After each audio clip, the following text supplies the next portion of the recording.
नमस्कार विद्यार्थी मित्रांनो, diploma in pharmacy first year किंवा मग डी फार्म फायनल इयरचे स्टुडंट्स असतील. बरेच विद्यार्थी वारंवार कमेंट करून विचारत आहेत की डिप्लोमाचा त्यांचा रिझल्ट कधीपर्यंत लागेल, समर एक्झामची झाली त्याचा रिझल्ट कधीपर्यंत येईल.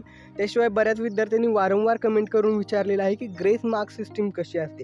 तर या सगळ्या गोष्टींवरती आज सविस्तर बोलणार आहोत. तर तुमचं जे डिप्लोमाचं MSBTEकडून जे अकॅडमिक कॅलेंडर आलेलं त्यामध्ये दिलेल्या माहितीनुसार जूनच्या 3rd वीकमध्ये तुमचा हा समर एक्झामचा रिझल्ट लागणार आहे. अर्थात या ठिकाणी आता तुमचे जे पेपर चेकिंगचे जे काम आहेत ते झालेले आहेत. आता फक्त तुमचे मार्क्स फिलिंग असतील आणि त्या डेटावरून रिझल्ट तयार करणं ह्या गोष्टी बाकी आहेत. त्यामुळे जूनच्या 3rd वीकमध्ये हा रिझल्ट नक्की लागेल. त्या पद्धतीनं सांगितलं त्यानुसार रिझल्ट लागेल. त्याची टेंटेटिव्ह डेट किंवा एक्झॅक्ट डेट आलेली नाही, फक्त 3rd वीक ऑफ जूनमध्ये कधीही लागेल. त्यामुळे जून एंडिंगपर्यंत तुमचा निकाल 100% येऊन जाणार आहे.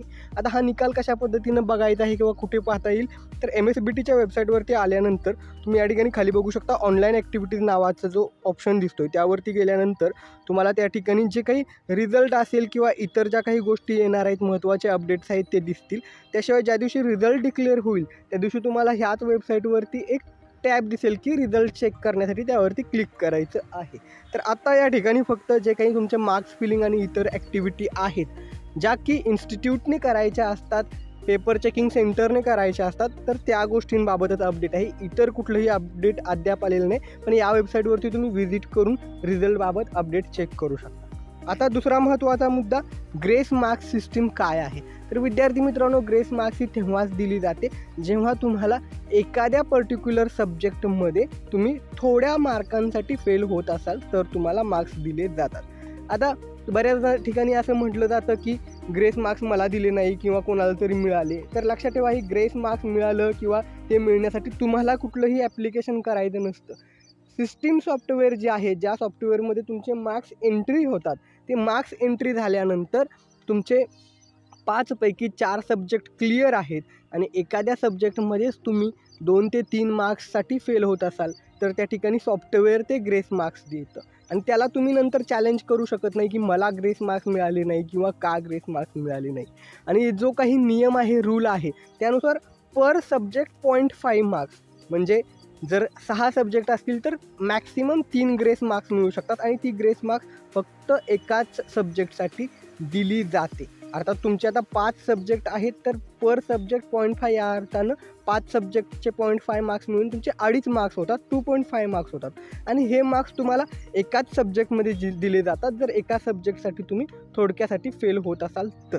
आणि जे काही ग्रेस मार्क्स आहेत हे तुम्हाला ज्यावेळेस पहिला तुमचा ऑनलाईन रिझल्ट डिक्लेअर होतो, बऱ्याचदा अशाही केस झालेल्या आहेत की जेव्हा ऑनलाईन रिझल्ट डिक्लेअर होतो त्या ऑनलाईन रिझल्टमध्ये बरेच विद्यार्थी एखाद्या सब्जेक्टमध्ये फेल दिसतो. पण नंतर ज्यावेळेस तुमचे कॉलेजकडे ऑफिशियल रिझल्ट, ज्यावेळेस तुमचा प्रिंटेड रिझल्ट येतो, कॉलेजकडे रिझल्ट आल्यानंतर त्या रिझल्टमध्ये मात्र अनेक विद्यार्थी ग्रेस मार्क्स मिळून पास झालेले आढळून येतात. तर या ग्रेस मार्क्स सिस्टीम आपोआप सॉफ्टवेअर जनरेट होऊन मार्क्स मिळत असतात. एकाच सब्जेक्टसाठी तुम्हाला ते ग्रेस मार्क्स मिळतात आणि त्यासाठी तुम्ही इतर सब्जेक्टमध्ये ऑल क्लिअर पास असणं गरजेचं आहे आणि मॅक्सिमम 2.5 ते 3 मार्क्सची ग्रेस मिळू शकते. तर यावरती जास्त तुम्ही विचार करत बसू नका. हे ग्रेस मार्क्स सिस्टीम सॉफ्टवेअर जनरेटमधूनच तुम्हाला दिले जातात. त्यामध्ये कोणावरही अन्याय व्हायचा विषय नाही. जे त्यांचे रूल्स नॉर्म्स आहेत एक्झाम डिपार्टमेंट MSBTEचे, त्यानुसार तशा पद्धतीनं मार्क्स देतात. आणि दुसरा एक विषय असतो तो म्हणजे एखादा सब्जेक्ट सर्वांनाच खूप हार्ड गेला आहे आणि त्या सब्जेक्टमध्ये जवळपास सगळ्यांचेच निकाल खूप कमी येत आहेत असं जर त्यांना आढळलं तर अशा वेळेस सगळ्यांनाच सरसकट काही ठराविक मार्क्स दिले जातात आणि त्याबाबत कुठली घोषणा केली जात नाही. हे खूप रेअरली होतं जर एखादा सब्जेक्ट खूप टफ गेला असेल तर. तर हे काही मुद्दे होते. तुमचे अजून काही डाऊट्स असतील खाली कमेंट करा, पुढच्या व्हिडिओमध्ये ते सॉल्व केले जातील. माहिती आवडली असेल व्हिडिओला लाईक करा आणि तुमच्या सर्व डिप्लोमाच्या विद्यार्थ्यांचं शेअर करायला विसरू नका. धन्यवाद.